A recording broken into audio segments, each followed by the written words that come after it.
देखिए, Azad Nagar police station में अशोक चांगरे इन्होंने एक फिरियाद दी थी कि अब्दुल मजीद यूनुस ईसा और उसके एक साथीदार ने प्रभाग क्रमांक 4 में आके इसकी बदली यहाँ पर किसने की, ऐसा कुरापत निकालकर उनको जात पे से गाली गलौज की और जान से मारने की धमकी दी। ऐसी फिरियाद अशोक चांगरे ने आज़ाद नगर पुलिस स्टेशन में दाखिल किया और उनको सरकारी काम में कामकाज करने में अड़थड़ा निर्माण किया। ऐसी फिरियाद अशोक चांगरे ने दी।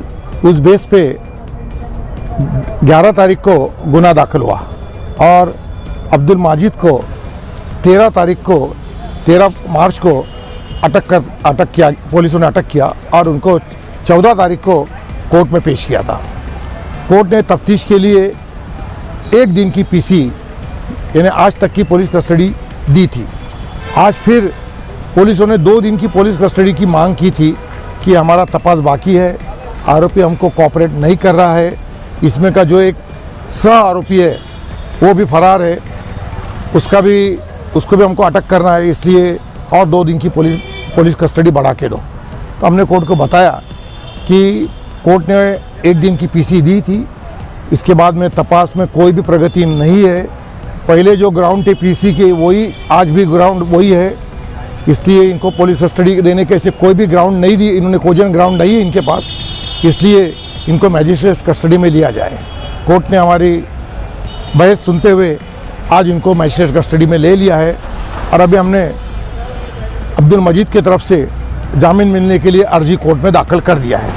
अभी कोर्ट ने तपास अधिकारी का इसमें जवाब मंगाया है, उसके बाद तपास अधिकारी का जवाब आने के बाद सरकारी वकील की और हमारी बहस होने के बाद कोर्ट उस पर जो भी ऑर्डर है वो करेगा। सर, इसमें जो एट्रोसिटी दाखिल हुई, हाँ, एट्रोसिटी दाखिल करने में जो भी लीगल प्रोसेस होते हैं, हाँ, क्या उसमें सब लीगल प्रोसेस किए गए, इसकी जानकारी है आपको? देखिए, अभी तो मेरे पास तो एफआईआर की कॉपी नहीं है फिलहाल। अभी मैं एफआईआर जब देखूंगा, अभी तो मेरे पास सिर्फ मैं रिमांड रिपोर्ट देखा हूँ। रिमांड रिपोर्ट में सिर्फ वो पुलिस कस्टडी के ग्राउंड थे। अब मैं जब एफआईआर देखूंगा और बाकी के पेपर तो मुझे मिलेंगे नहीं, क्योंकि बाकी के जो तफ्तीश के जो पेपर रहते वो तो चार्जशीट के बाद मिलते, लेकिन एफआईआर की कॉपी मुझे मिल जाएंगी और एफआईआर में पढ़े बाद मैं देखूंगा कि उन्होंने सब उसके जो एट्रोसिटी के जो इंग्रेडिएंट्स है वो सब उसमें अट्रैक्ट होते हैं या नहीं होते। जब मैं एफआईआर पढ़ूंगा उसके बाद मुझे समझ में आएंगे। बेल की सुनवाई आज होगी? नहीं, आज नहीं, अभी तो आज बेल एप्लीकेशन दाखिल किया गया है। अभी इस पे सरकारी वकील का और इन तपास अधिकारी का जवाब मंगाया गया है, उनका जवाब आने के बाद में फिर आर्ग्यूमेंट होगा।